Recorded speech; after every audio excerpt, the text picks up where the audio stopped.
वैसे तो एक बेटे के लिए ससुर भी किसी पिता से कम नहीं होता, लेकिन क्या होगा अगर आपका ससुर ही शादी के बाद आपको गर्लफ्रेंड बनाने के लिए मजबूर करे? और क्या होगा अगर आपका ससुर ही एक 150 से अधिक लड़कियों के साथ रिश्ते में हो? सुनने में थोड़ा अजीब लग सकता है, लेकिन आज हम ऐसी ही एक रोमांटिक ड्रामा फिल्म के बारे में बात करेंगे, जो आपको हंसने पर मजबूर करेगी और साथ ही एक सीख भी देगी। कहानी शुरू होती है ऑन्ड्रेज और उसके ससुर रुडोल्फ से। ऑन्ड्रेज एक सीधा साधा फैमिली मैन है, जो अपनी पत्नी एलिस और बेटे के साथ शांतिपूर्ण जिंदगी जीता है।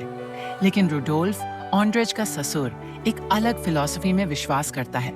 उसका मानना है कि सफल रिश्तों में थोड़ा अतिरिक्त मजा और उत्साह होना चाहिए।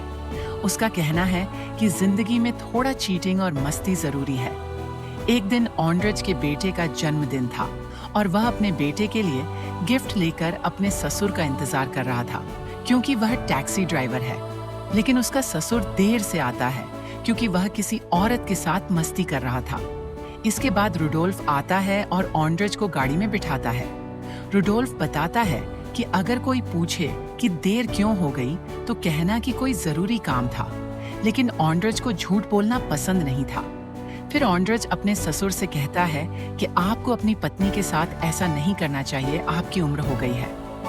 घर पहुंचने के बाद ऑन्ड्रेज की पत्नी एलिस ऑन्ड्रेज से देर से आने की वजह से नाराज हो जाती है। दूसरी तरफ रुडोल्फ कहता है कि वह एक विदेशी पब्लिक से मिला था, जिसे उसकी मदद की जरूरत थी। इसके बाद रुडोल्फ की पत्नी उसके झूठ को मान भी लेती है। रात में वे लोग मिलकर ऑन्ड्रेज के बेटे पावलिक का जन्मदिन मनाते हैं।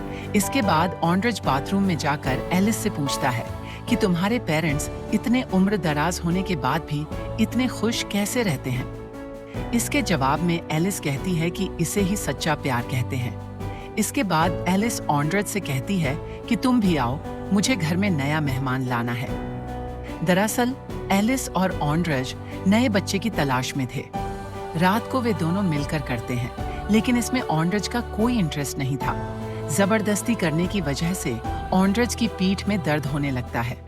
अगले दिन ऑन्ड्रेज अपने ससुर को यह बात बताता है। यह सुनकर रुडोल्फ हंसने लगता है। इसके बाद ऑन्ड्रेज पूछता है कि आप कैसे करते हो? रुडोल्फ बताता है कि जब वह करता है तब वह दूसरी लड़कियों के बारे में सोचता है। दूसरी तरफ ऑन्ड्रेज की जिंदगी में कुछ भी अच्छा नहीं चल रहा होता है।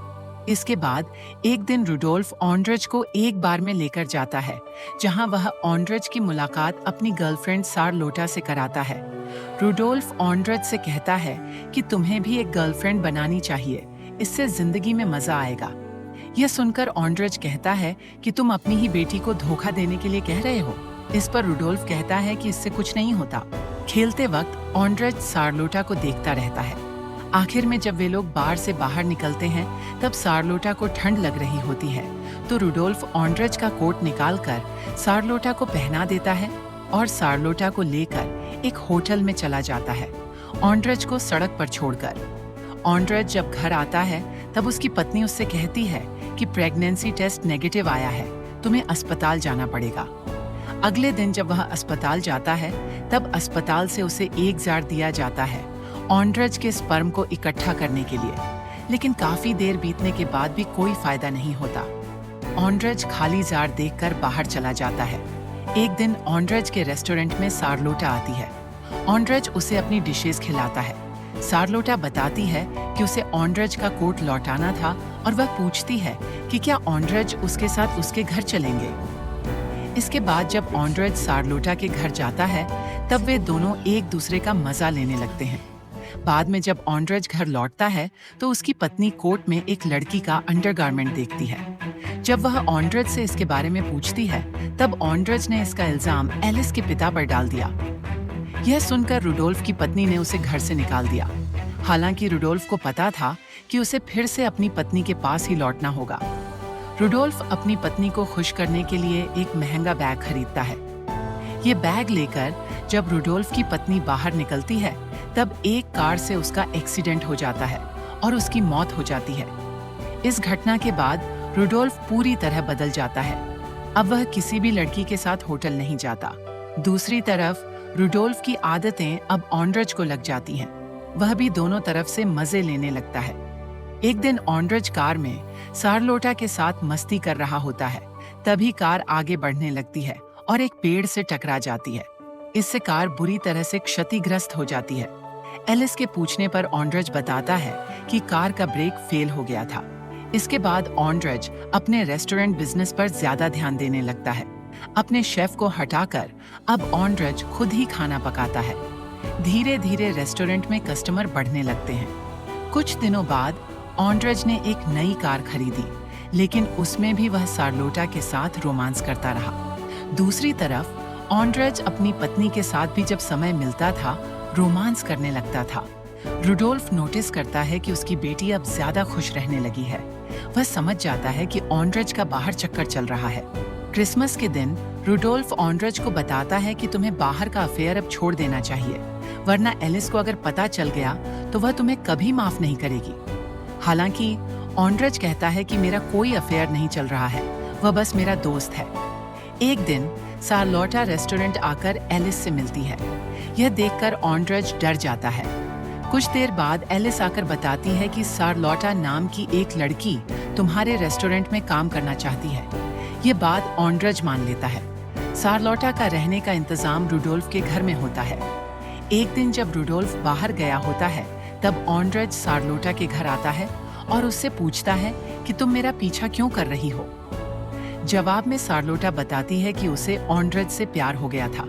इसके बाद वे दोनों फिर से रोमांस करने लगते हैं। दूसरी तरफ रुडोल्फ अपनी पत्नी की कब्र पर गुलाब का फूल देने जाता है। तब वह देखता है कि वहां पहले से ही एक पीला फूल रखा हुआ है। यह देखकर वह चौंक जाता है। घर आकर जब वह अपनी पत्नी की डायरी चेक करता है तब वह देखता है कि उसकी पत्नी का किसी और लड़के से चक्कर चल रहा था। ये बात जब वह ऑन्ड्रज को बताता है तब ऑन्ड्रज कहता है कि तुम भी तो अपनी पत्नी को धोखा दे रहे थे। जब वह अपनी पत्नी के आशिक से मिला तब उसे पता चला कि वह लड़का अंधा है। दूसरी तरफ ऑन्ड्रज की पत्नी का चक्कर उसके ही होटल के वेटर से चल रहा होता है। एक दिन ऑन्ड्रज सारलोटा को एक होटल में ले जाने का प्लान बनाता है, लेकिन यह बात एलिस जान जाती है और वह सोचती है कि ऑन्ड्रज को अपने हाथों से पकड़ लेगी। जब ऑन्ड्रज सारलोटा को रेस्टोरेंट लेकर जाती है तब वह सारलोटा को बताती है कि देखो, हमारे बीच में जो कुछ भी हुआ अब उसे बंद करना होगा। लेकिन इससे सारलोटा गुस्सा हो जाती है। तभी ऑन्ड्रज देखती है कि उसकी बीवी भी वहां पर आ जाती है। यह देखकर वह टेबल के नीचे छिप जाती है। जब एलिस सारलोटा से पूछती है कि तुम यहाँ क्या कर रही हो, तब सारलोटा बताती है कि मैं यहाँ अपने बॉयफ्रेंड से मिलने आई हूँ। दूसरी तरफ ऑन्ड्रज धीरे धीरे वहां से बाहर निकल आती है और रेस्टोरेंट के रिसेप्शन में पहुंच जाती है। वहां पर वह रुडोल्फ से मिलती है और बताती है कि मुझे यहाँ से बचाओ। फिर रुडोल्फ वहां जाता है। रुडोल्फ को देखकर एलिस चौंक जाती है। फिर रुडोल्फ बताता है कि देखो एलिस, तुम्हारी मम्मी के मरने का दुख मेरा भी है, लेकिन जब मैंने सारलोटा को देखा तब मुझे जिंदगी को जीने का एक नया मकसद मिल गया। उसके बाद वह यह बात सारलोटा को भी बताता है। यह सुनकर सारलोटा भी मान जाती है। दूसरी तरफ एलिस भी प्रेग्नेंट थी। यह सुनकर ऑन्ड्रज भी खुश हो जाता है। धीरे धीरे वे चारों शराफत के रास्ते लौट आते हैं और अपना बाकी जीवन एक दूसरे के साथ बिताने लगते हैं। कहानी यहीं खत्म होती है। दोस्तों, ये थी आज की मूवी का पूरा ब्रेकडाउन। अगर आपको ये एक्सप्लेनेशन पसंद आई हो तो लाइक करना मत भूलना, और अगर आप नए हो तो चैनल को सब्सक्राइब जरूर कर लो।